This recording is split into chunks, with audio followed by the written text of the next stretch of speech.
Un grain de moutarde et des temps meilleurs. Article. Paiva Neto. Source.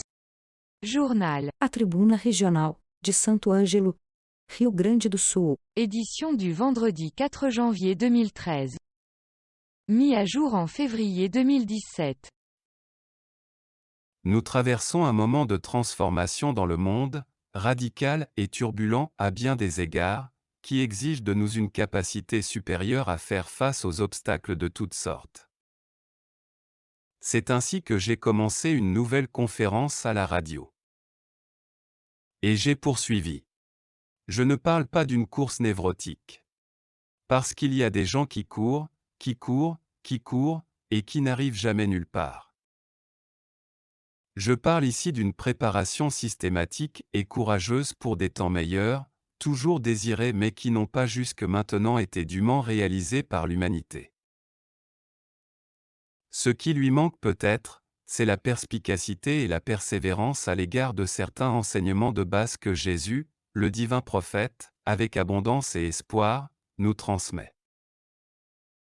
Un bon exemple se trouve dans la parabole du grain de moutarde, dans laquelle un homme plante une petite graine et, bien que menue, elle germe, elle grandit et devient un arbre touffu.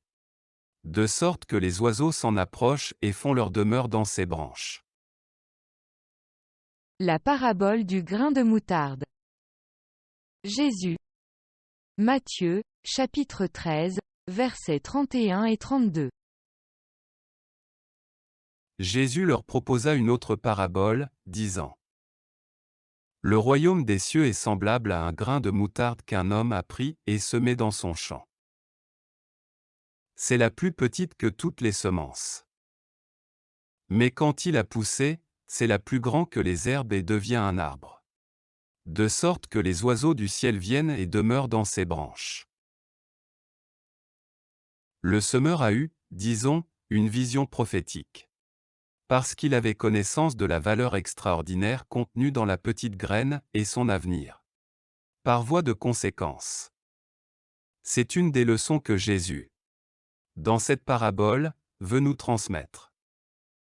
Le contraire serait de laisser le grain minuscule largué sur le chemin. Et de l'abandonner là sans qu'il germe.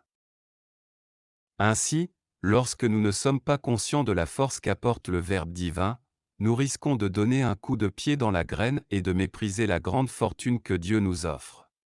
Tout en portant préjudice à l'avenir. Or, que apprenons-nous aujourd'hui ?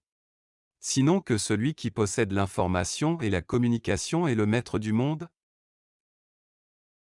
On voit tout de suite que celui qui donne un coup de pied dans la graine est mal informé. Imaginons ce qui arrive à celui qui ne connaît pas l'Évangile et l'Apocalypse. De préférence en esprit et en vérité. À la lumière du nouveau commandement du Christ roi. Combien d'occasions perd-il ? L'ignorer, c'est être mal avisé. Toutes les entreprises spirituelles et humaines, des plus modestes aux plus remarquables, ont d'abord été petites. Ainsi qu'une nouvelle année qui commence. L'origine peut avoir été un dialogue familial, une réunion de travail, une intuition. Et si la nouvelle idée est cultivée selon les principes humanitaires évangéliques et apocalyptiques, les bénéfices pour la communauté devront être innombrables. José de Paiva Neto Est écrivain, journaliste, homme de radio, compositeur et poète. Il est né le 2 mars 1941, à Rio de Janeiro, Brésil. Il est président de la Légion de la Bonne Volonté. LBV.